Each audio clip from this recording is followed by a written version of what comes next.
good customer that I've had for years. How do I go about that without burning bridges? Business in engaging with their customers must from the onset make their position very clear that I'm giving you the service, but please let me get paid in 30 days so that I can be able to serve you better the next time round. So their service offering should be very clear. What is it that you are doing? What is the credit policy? And then, of course, you must have very good public relations or customer relations face, so that your customers take you very seriously. They feel honored. So if you can be able to keep that relationship and as well as follow up in a manner that is not very oppressive, using that sparingly, that you are pushing them in a manner that they feel they are not respected, you don't feel that they are part of your sustainability, then of course that creates a bit of a challenge. So you must have a very positive image in terms of engagement with your customers. Yes. And I'm thinking about it when it gets to a point where this debt has now overstayed. We're talking maybe 5 years, even 10 years. Then how do I recover that debt really? Now aggressively without also harassing them. And I'm looking at a point where they also tell me that they're having problems with their cash flows as well. Then my business is also struggling. I want my money. So how do I do that? In fact, we shouldn't allow situations of debt getting beyond reasonable time. You know, anything going beyond 6 months, let's say if it's 30 days, if it's gone beyond 6 months, it creates 5 years now. You know, that is where now you get into debt recovery. It gets to a court process, which is very expensive. So we should allow from the beginning that debt gets into those periods, that duration of time, which becomes very expensive to recover. So debt collectors, you get to legal situations and all that kind of thing, and it may really pull down your own enterprise as you chase. So it is like sending good money after bad money.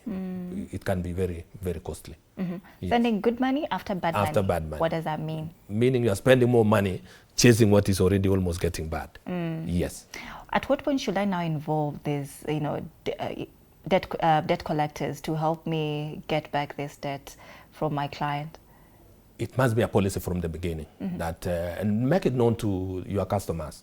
If you say any debt that gets into maybe 6 months, it has not been paid, going to a year, then that is when I'll roll it over to a debt collector. Then of course make it to your customers that I'm giving you, and then if it gets to this, then I'll have to engage a debt collector. From that they'll be already aligning and getting to know that things will go south if we don't pay. Yes. You know, sometimes we are told that do not give out something that you're not ready to lose in terms of money. That if you ask for 10,000 Kenyan shillings from me and I feel like I'm not ready to let that go, then I should not be giving you that 10,000 Kenyan shillings. Does that apply to businesses as well? That if you are, taking something from me, so that it doesn't look like a debt that I'll be following up, years or months on, then I should not be giving you something that I'm not ready to lose. Excellent. That is true. You must have a credit policy with each and every customer. Your credit portfolio should be different from somebody else. I know your capability, that you can be able to pay. If it gets to 500,000, you can still pay. Someone else, if it gets to 100,000, they'll be in dire straits to be able to service that debt. So I'll have a policy which is, I will say, segregative in nature, that it looks at the customer at the personal level. Then of course you get enforce the same, that you tell the customer you're getting to overshooting your credit limit, your limit was this and that is what was agreed, now start paying. Then of course you must have a policy in terms of what portfolio of my sales must be in cash, because you'll need that cash to be able to get your supplies to continue rendering that kind of service. So you must be very clear from the onset on some of those parameters, otherwise it can really get bad. You'll be selling, but you are not able to get back your money. Right. So what should businesses do now? I'm assuming I'm a business owner. What should I do to prevent that bad debt, quote unquote, from accumulating? Should you come back and then I give you something else that you need while you still owe me? What happens? I mentioned about the credit policy, which is known to the customer.